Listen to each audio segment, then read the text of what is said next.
Good afternoon, everybody. My name is Tim Waits and I'm the Chair of Coast to Capital, and I've got a very, very brief introduction to say welcome to everybody.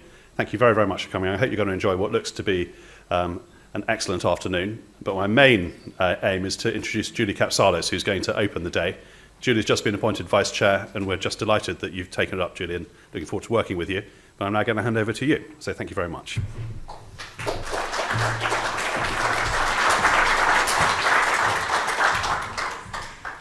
Thank you, Tim. I'd also like to echo Tim's welcome to you all, and thank you very much for coming today. Engaging and listening to our partners and stakeholders is absolutely critical to our success, and I really look forward to the opportunity to speak to as many of you as possible today. So this AGM comes at a key time for Coast to Capital. Just over a year ago, we launched our strategic economic plan, Gatwick 360. You'll have a chance to hear more about this from our Chief Executive, Jonathan Sharrock. He'll update you on the achievements to date and some of the challenges that lie ahead. And as we reflect on these challenges and opportunities, we have two sessions on the local industrial strategy.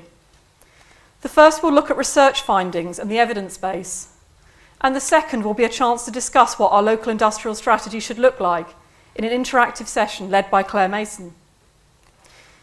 I'm then particularly pleased to be hosting a discussion and interview with Wincy Wong, Head of the Rose Review implementation at RBS and NatWest. The Rose Review is a key report and series of recommendations on female entrepreneurship. Over 10 years ago, I had the privilege of serving as an advisor to the government's Women's Enterprise Task Force, and I'm absolutely delighted that this work is now being moved forward and being led by one of the UK's leading businesswomen. For me, one of the most compelling pieces of the report is an updated evidence base and data that demonstrates the absolute economic imperative of investing and supporting more women-owned businesses. This session will also reflect Coast to Capital's commitment to diversity and supporting more business startups and business growth. Just over a year ago, I was appointed as Diversity Champion for the board. Along with championing diversity in its broadest sense in the region, I'm also delighted to be working with Enterprise M3 LEP and other Southern LEPs to develop and disseminate best practice in this area. Coast to Capital is a magnificently diverse region. In fact, I believe this is one of our greatest assets. As a board and organisation, we have to ensure that our people represent, reflect and celebrate this diversity. The past 12 months have seen significant changes on the Coast to Capital board, as many of the original founding board members reached the end of their terms of office. On a personal level, I'd like to thank Steve Allen, my predecessor as Vice Chair, and Phil Jones for their support and passion. A huge gap in the board has also been created through the illness of Daryl Gaylor, who many of you will know. During my 6 years on the board, Daryl has been a mentor, friend and absolute inspiration.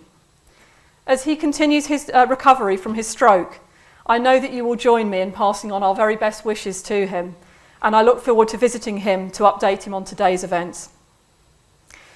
Change on the board, however, creates opportunity for new members, new ideas and new knowledge.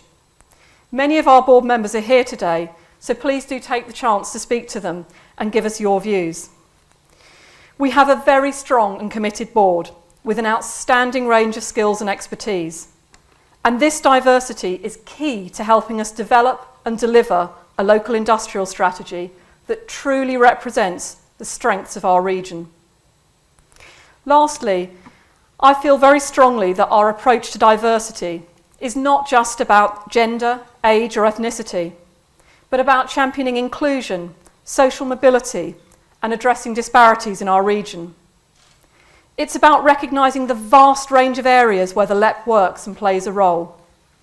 And I was reminded of this at an investment committee that I chaired last week, where we were covering projects that included skills, innovation, business space, natural capital, town centre redevelopment, fibre, connectivity, roads and housing.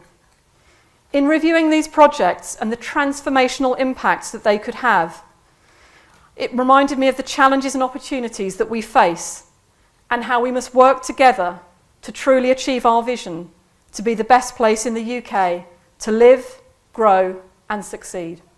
Thank you.